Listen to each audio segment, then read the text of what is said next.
Spanker and Bachmeyer corrective flea belt. Ooh. Gone nuts. Doing that, romance must run very. So there really isn't any cannibalism, I think.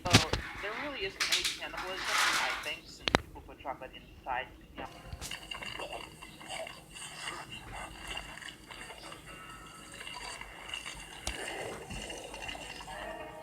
But the authorities dressed Fergie up as Hannibal. The concept of cannibalism in a kids show and went so far as to be disturbing. Not to mention that he actually thinks that being selfish is worse than being convicted of cannibalism. I don't see why not, since cannibals are apparently shots from the moon that's loaded with candy. Seriously, what the fuck? Like, series finale. What? The Roman, the Lowrider, the Terminator, and for those who walk on the wild side, Nat and Sassy. If your hair lies like a sandal, one good step out of Believe it or not, there are actually many shows that went through seasonal rot besides The Simpsons, Family Guy, and SpongeBob. One that comes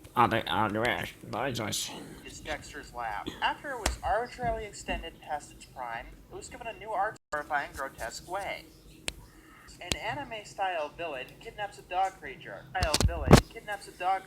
and for most of the episode turns him inside out in a horrifying, grotesque way. Are really responding to something. You think you could just wake up one morning, flip on a pair of gardening clogs, and play with the big boys? You know, this closet is bigger than it looks.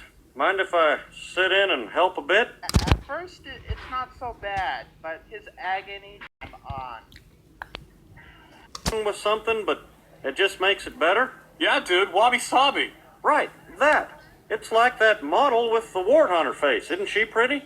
It's a horribly unpleasant thing to watch. The worst part of the episode is that it has him there suffering in agony and doesn't even seem to concern itself about him, because in the background while the episode is happening. And yes, his screams of pain are quite audible. And then he turns into a giant fleshy dragon. Yeah, that happens. We agreed that I would do the thinking for both of us. Another